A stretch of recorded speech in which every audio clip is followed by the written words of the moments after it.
Welcome to The Explainer. Today we're going to talk about something kind of scary, a vulnerability that can turn your most trusted digital asset, your server, into an inside agent. We're talking about server-side request forgery. So, let's kick things off with a thought experiment. Imagine your web server is like your most trusted employee, right? It's got the keys to the kingdom, full access to your internal network. Now, what if some outsider could whisper malicious orders in its ear and it just obeyed? That right there is the heart of server-side request forgery. And yeah, this attack has a name, server-side request forgery, or SSRF for short. What makes it so wild is that the attacker isn't, smashing down the front door. Nope, they're tricking your own public-facing server into doing their dirty work for them from the inside. It is the ultimate inside job.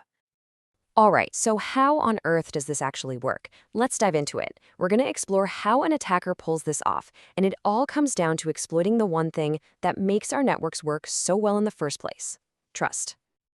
You see, it really just boils down to one simple, flawed assumption.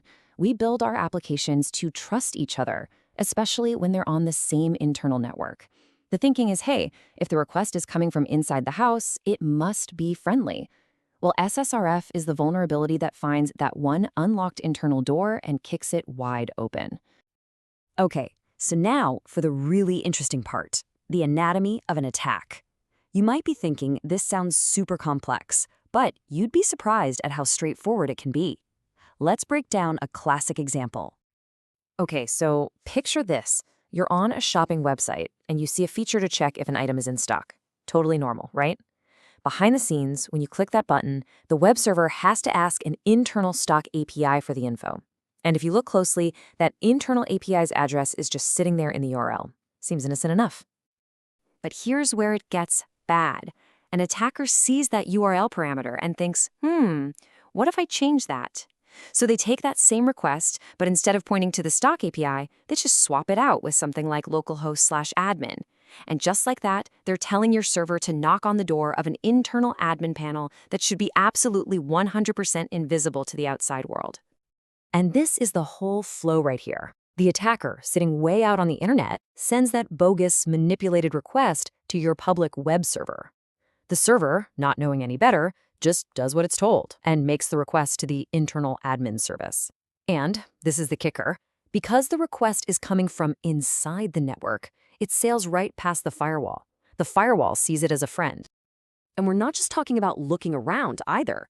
This is a real-world lab example from Portswigger. Check this out. By carefully crafting that URL, an attacker can make the server do things like, delete a user named Carlos, all without ever touching the admin panel directly. That's some serious power.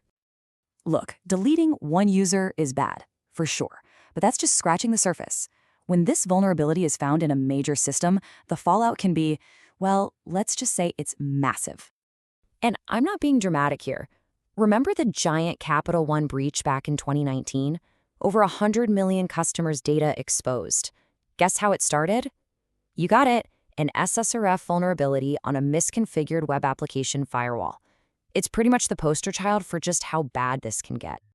Now this gets even scarier when we talk about the cloud. Why? Well, in cloud environments, there's this special internal service called the metadata service. You can usually find it at this funny-looking IP address. Think of it as the server's little black book. It holds all sorts of secrets, including the server's own temporary security keys. And get this, one study found over 1,700 vulnerable hosts leaking cloud infrastructure metadata because of an SSRF flaw. That's not just a number, that's thousands of servers that an attacker could trick into literally handing over the keys to the castle. So when you put it all together, the damage is huge.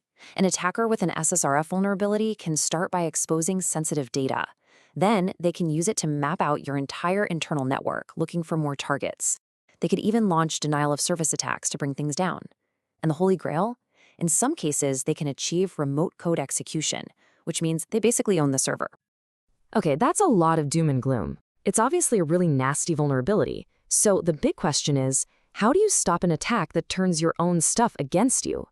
The good news is, there are definitely ways to fight back. The absolute #1 rule here is to flip your thinking from blacklisting to whitelisting. Think of it like a club bouncer. Blacklisting is trying to keep a list of every bad guy in the city. It's impossible. They'll just wear a disguise. Whitelisting, on the other hand, is like having a strict guest list. If your name's not on the list, you're not getting in. It's way, way more effective. But you really need defense in depth, right? Multiple layers. So step 1, you've got to validate every single piece of user input. Step 2, you build that strict allow list or guest list we just talked about. Step 3, and this is huge, you make your internal services require authentication. Don't just trust them because they're internal. And finally, step 4, lock things down. If your app only needs to talk over HTTP, then disable access to things like file or FTP. Shrink that attack surface. And really, all of this points to one big modern security idea that's the perfect antidote to SSRF. Zero trust.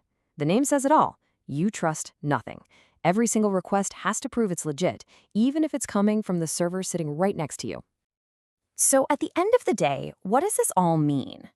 SSRF is a pretty harsh lesson that, in the world of security, trust itself is a bug, not a feature.